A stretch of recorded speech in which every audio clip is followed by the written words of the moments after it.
Hello friends, नमस्कार। मैं रूपा हूँ। आज मैं सुनाने जा रही हूँ जिउतिया व्रत का चौथी कहानी।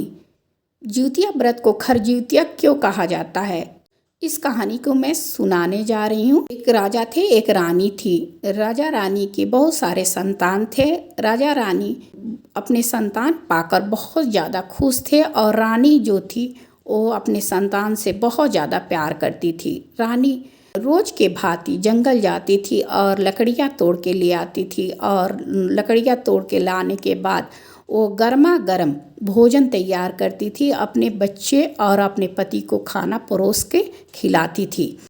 जिउतिया व्रत के दिन आया। रानी रोज के भांति वो गई और जंगल से लकड़ियाँ ले आई। लकड़ियाँ ले आकर खाना बनाई, तरह तरह के पकवान बनाई और पकवान बना के जिउतिया व्रत के दिन, नहा खाए के दिन, वो अपने बच्चों को खिलाई, अपने पति के खिलाई और नहा खाए के दिन वो खुद खाई।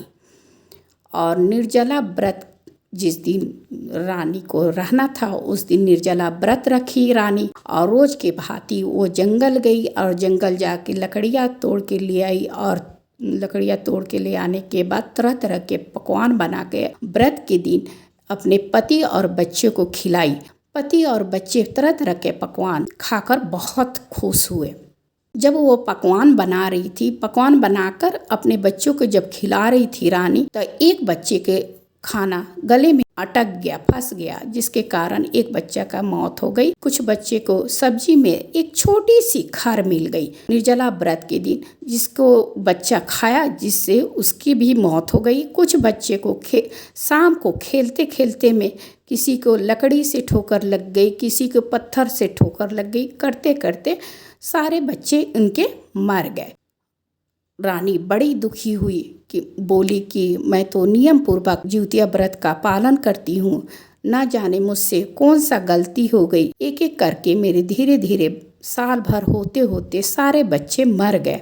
रानी गंगा तट पर बैठ के बहुत रोने लगी। कुछ ही दिन था जो जिउतिया व्रत आने वाला था। रानी सोची कि अब तो मेरे पास कोई संतान भी नहीं बचा है, अब मैं जिउतिया व्रत किसके लिए करूँगी। ये सोच कर रानी फूट फूट के गंगा तट पर रोने लगी।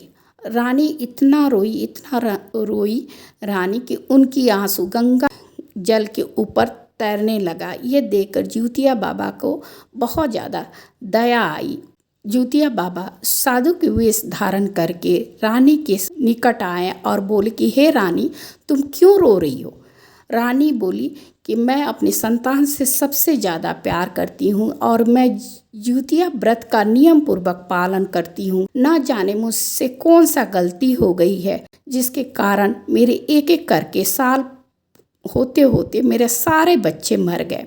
जिउतिया बाबा बोले, साधु के वेश धारण किए जिउतिया बाबा बोले कि सुनो रानी, जिउतिया व्रत का तुम नियम का पालन नहीं की हो। जिउतिया व्रत जिस दिन औरतें निर्जला रहती है उस दिन साग सब्जी नहीं काटती है, कोई लकड़ी को नहीं तोड़ती है, दातुन नहीं करती है, सूत से सूत को नहीं रगड़ती है, यानी कि कपड़ा उस दिन औरतें नहीं धोती है। लेकिन तुम ये सारा काम निर्जला व्रत के दिन तुम करती हो। अपने बच्चे के प्यार में इतना अंधा हो गई थी, तुम इस व्रत के नियम को नज़रअंदाज कर दी, जिसके कारण जिउतिया बाबा कुप्त हो गए हैं तुम पर।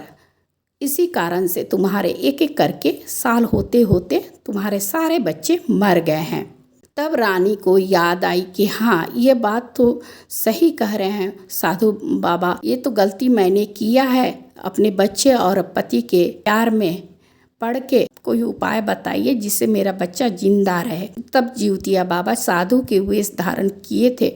वो बोले कि सुनो रानी, 2-4 दिन में जिउतिया व्रत आने वाला है, तुम नियम पूर्वक नहा खाया करो और निर्जला व्रत के दिन कोई साग सब्जी और लकड़ी ना काटो और कपड़ा ना धो।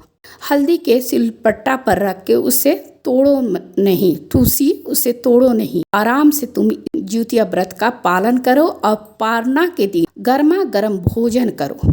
अगर तुम इस तरह नियम पालन करोगी, जो भी संतान इसके बाद होगा वो तुम्हारा संतान जिंदा रहेगा। यह कहकर साधु महात्मा वहाँ से चले गए। रानी साधु महात्मा को प्रणाम किया और जिउतिया बाबा से क्षमा मांगी नदी के तट पर और बोली कि हे जितवाहन बाबा, जो गलती हमने किया है इसके लिए आप क्षमा कीजिए। और 2-4 दिन में जब जिउतिया व्रत आया तब नहा खाए की और जिउतिया व्रत के दिन वो नियम पूर्वक पालन की और परना भी उसी तरह की, जिसके कारण साल होते होते से रानी के गोद भर गया और तब से रानी नियम पूर्वक जिउतिया व्रत का पालन करने लगी। जो औरतें जिउतिया व्रत करती है वो निर्जला व्रत के दिन कोई साग सब्जी नहीं काटती है, कोई कपड़ा नहीं धोती है, कोई घर लकड़ी नहीं तोड़ती है, इसलिए इसे खरजिउतिया के नाम से जाना जाता है। अगर मेरी वीडियो आपको अच्छी लगी हो तो ज़्यादा से ज़्यादा दोस्तों में शेयर कीजिएगा। कैसी लगी मेरी वीडियो ये भी कमेंट द्वारा ज़रूर बताइएगा। चैनल पर नए हैं तो प्लीज़ मेरी चैनल को सब्सक्राइब करना ना भूलें। प्रेम से बोलिए जय जितवाहन बाबा।